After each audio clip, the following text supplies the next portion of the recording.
our first speaker just flew in from New York. That's why I'm going to switch to English real quick. I'm super excited that Tim was brave and crazy enough to answer my Insta DM, jump on a plane and come out here to Cologne to have a little inspirational talk for the beginning.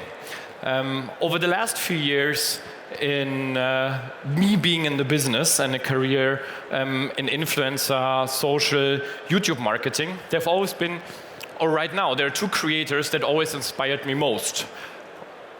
Funny enough, both of them out of New York. The first one, the godfather of storytelling, of creative placements in YouTube videos and of vlogging, Casey Neistat.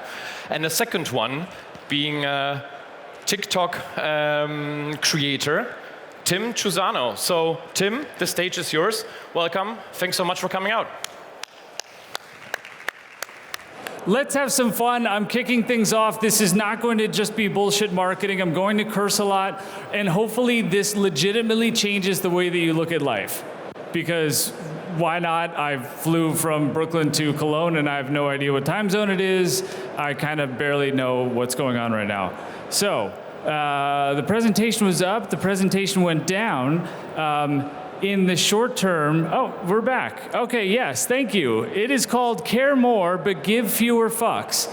And look, I don't love cursing. I do it somewhat naturally, but you'll hear this a lot, and you've probably heard it before. Authenticity and storytelling are the greatest weapons that your brand might have.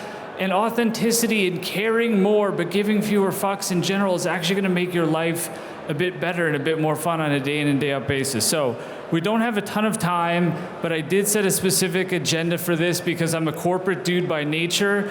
And what we're going to talk about is why I am here, so that you have a better sense as to what my perspective is and why you should actually listen to me over the next 23 minutes. I have a question to pose, which will hopefully get you to think a bit more about this general concept. Why this works, I need to actually convince you that this general concept works, and then what you can do about it. So let me first apply for your trust. When I started TikTok, I still don't know really know what I'm doing, but I really did not know what I do when I started, but I wanted people to trust me. If I could give them a sense of what my day in and day out was like, and if they thought that I was just a normal human being to a large extent, and they could just kind of hang out with me, that would be a pretty nice thing to accomplish. So I'm a dad. I'm 45 years old. I'm a dad. I'm a husband.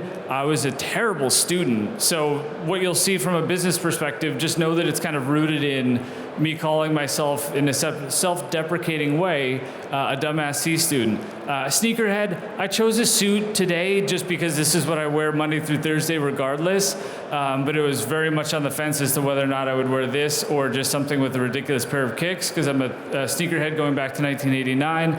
I'm obsessed with protein bars. That was actually one of my first forays into social media in general, was just doing protein bar reviews. Kind of random, but I get very specific thoughts about everything from the taste to the smell to the packaging. I love sushi, and I'm addicted to appreciation.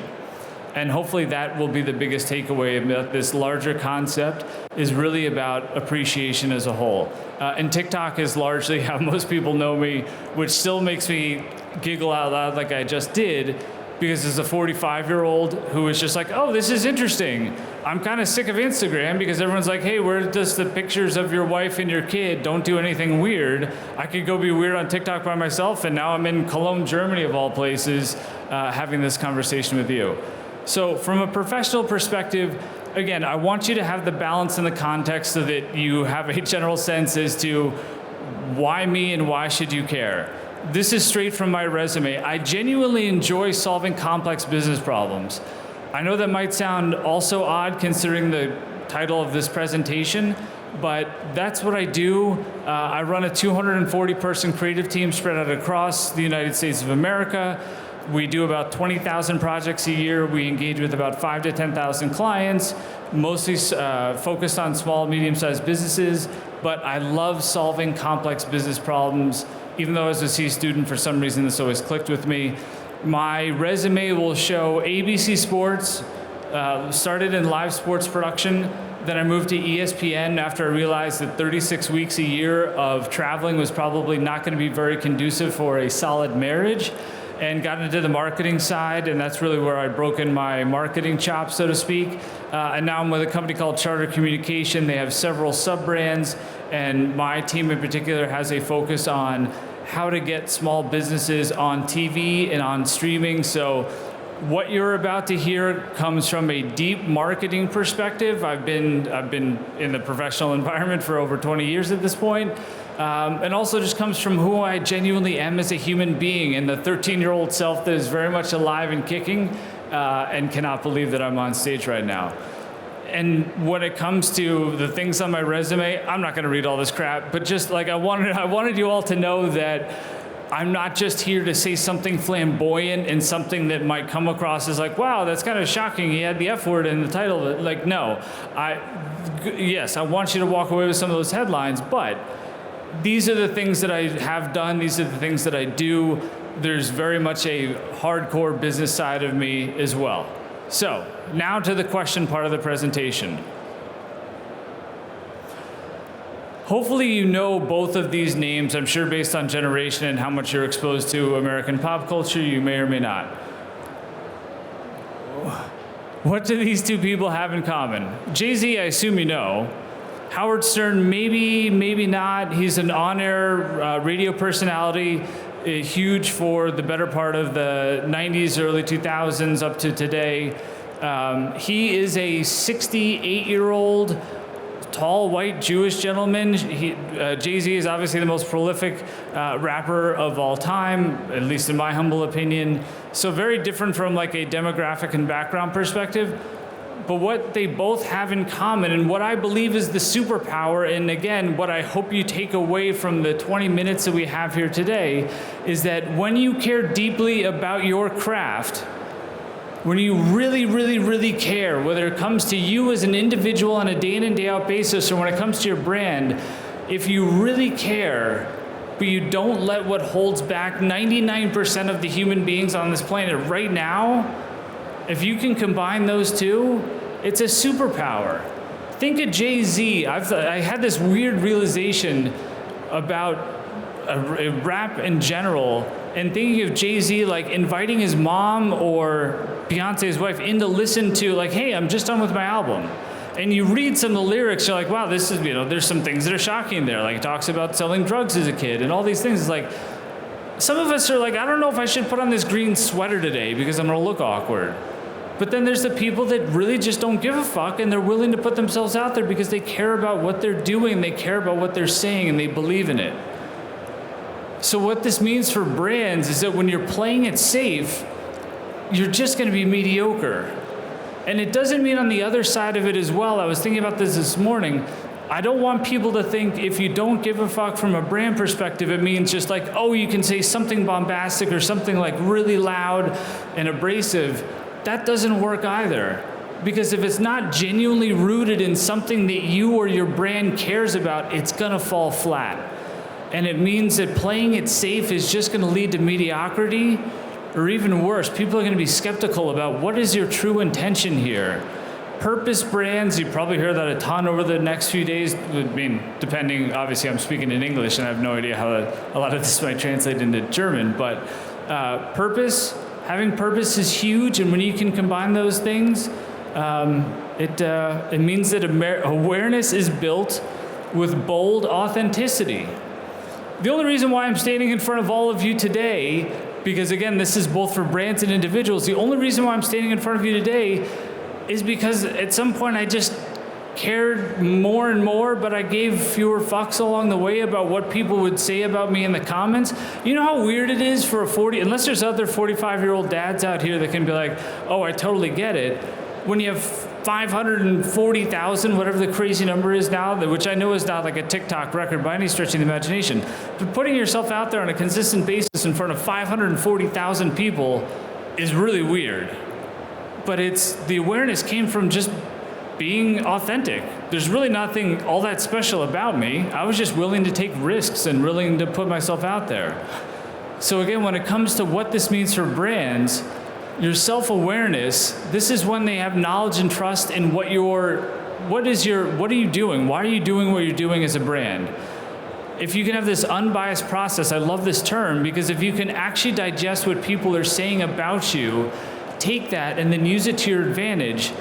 I spoke at Ad Week, Social Media Week, and part of the conversation was about how some of your best content can come from the stuff that pops up in the comments. If you're actually willing to engage with it and take that as a way to process some of the unbiased feedback that you're getting. Obviously your behavior, acting in a way that is going to be, this says congruent, but just like, in parallel with what you believe and what you say. And then can you actually build that relationship on a consistent basis? The fact that I had somebody that approached me when I was waiting to come in today, and I had this lovely little conversation. People get very comfortable with me very quickly in public, which is amazing. A, it's so weird that people know me in public. B, I love it when people are like, oh, how's your daughter? How's your wife? That's because of this relationship orientation. So what this means for you as an individual, and this is actually my favorite part of the presentation because this is a marketing conference, but for those that chose to spend your time with me here today, thank you. Genuinely thank you. And I really, really, really, really want this to sink in. Your opportunity is omnipresent. It is all the time. Because any moment and every moment is the only one that you get, right? And I'm not just saying that in like yes, of course we don't know what's gonna happen tomorrow, et cetera, but like when you break it down from the macro opportunity of what you might have with your career, your family, whatever you're passionate about, but then you break that down into how you say good morning to somebody, the interaction in a hallway. So much of, again, what has gotten me here is because I always assume that everybody else is kind of better than me. So I really love the opportunity to shake a hand and make sure that I smile and like, shit, did I leave a good impression? And I don't care where it is or what it's about, but it's the only opportunity that I may ever have to interact with that person. This is the only opportunity I'm ever gonna get to be on this stage right now, so I better not fuck this up. And if you actually look at that in the micro, like ordering your coffee, the smallest shit, that all rolls up. And we should not take advantage of it. Or should not take it for granted, I should say. Because if you actually care, and if you're actually curious too, hopefully you've heard this before, and I'm not the first one to say it, but hopefully this sinks in because you're hearing it from me right now for some reason. If you actually care, and you're curious about other people, other things, other brands, the stuff that's here, if you actually care, and if you're actually curious, it is rocket fuel for the soul. A lot of people are like, yo, I get up at 4 o'clock 7 days a week. Again, C student, like I've got every slacker story that you could ever imaginable. This wasn't some sort of light bulb moment. I wake up at 4 a.m. 7 days a week, happily, because I really care about what I'm doing and I really enjoy what I can get out of every day, and I realize that everything that I touch is an opportunity. And some people can think that sounds great or that sounds like some sort of, pep talk, bullshit, but if you actually do it, it's amazing. It is absolutely amazing. And especially when you keep in mind that your insecurities are probably holding you back. So if you care a lot, and if you make the most of these micro moments that you have all day, every day, and you maybe just give fewer fucks, pardon the language again, but your insecurities are holding us back. Like, I'm wildly insecure. I'm like, there's probably a rip somewhere in my suit. I was super nervous getting over here. I rarely like change sitting positions if I'm on camera or something, because I'm like, this is gonna look weird if I uncross my legs. But we shouldn't be. We really shouldn't be, right? Like, how many times we looked in the mirror like, is this shirt okay? And then there's those Jay-Z's of the world, they're just like, fuck it, I'm gonna wear leather pants today. Be ourselves, this is the only spin that we got. Everybody deserves a little bit of audacity. Hopefully this word makes sense here. Audacity is usually seen as a term of like being very arrogant. But if you take a splash of audacity and you add it into your life on a consistent basis, We deserve it. There are some people in the world that can get up that are just shitty people in general, and they're going to go to some sort of press conference and talk about, oh, I didn't actually do that thing, or like this thing is a lie, or they just go through their day. It's like, fuck, did they get the audacity? And again, then there's the other people on the other side that are like, I can't wear this green sweater because my friends are going to make fun of me. No, bullshit. We all deserve a little bit of audacity. Just a pinch. It can be a superpower when you use it the right way. All right. I've been flying through this. I've been going really fast through this. Please don't forget. Today is September 22nd, 2022. It is the only one we will ever get. The more you actually keep that in mind, every single day, it's not easy, and I'm not here to say like, hey, look, you're just going to go into some sort of super mode and hit cruise control, and you'll be able to look at life like this all the time. But if even just a little bit of this sinks in, or if you heard like one or two sentences that might resonate in a certain way, and it backs up another belief that you have, and that starts to get a bit of momentum, that would be amazing. And I hope that you reach out to me and tell me what it's like when, as you start to see things a bit more like this.